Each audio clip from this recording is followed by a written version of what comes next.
তা কুরুক্ষেত্রের যুদ্ধে অর্জুন শ্রীকৃষ্ণকে প্রশ্ন করলেন, বাসুদেবকে প্রশ্ন করলেন যে আচ্ছা, মানুষ পাপ করে কেন?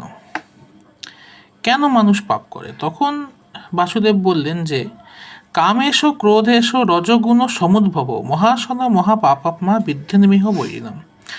অর্থাৎ উনি বললেন যে দেখো, এই কাম আর ক্রোধ, এই দুটি বিষয়ের বশ হয়ে কিন্তু মানুষ পাপ করে। অর্থাৎ মানুষ পাপ করে কাম এবং ক্রোধের বশবর্তী হয়ে। এবং উনি বললেন যে এই যে কাম, এই ক্রোধ, কাম মানে কি? কামনা। এই কামনা থেকেই কিন্তু লোভের জন্ম হয়। তখন উনি বললেন যে দেখো, এই কাম এবং ক্রোধ এই দুটোই কিন্তু রজগুণ থেকে তৈরি হয়। রজগুণ মানে রাজসিক গুণ। 3 রকম গুণ রয়েছে, সত্যগুণ, রজগুণ, তমগুণ। এই কামের উৎস হচ্ছে রজগুণ অর্থাৎ রাজসিক গুণ থেকে।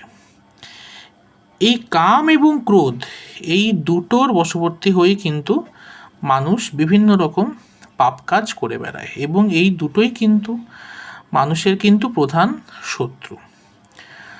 এবং উনি এরপরে বলেছেন যে এই কামকে দমন করাই কিন্তু মানুষের প্রধান কর্তব্য, নইলে কিন্তু তার আত্মার অধঃপতন হয়ে যাবে।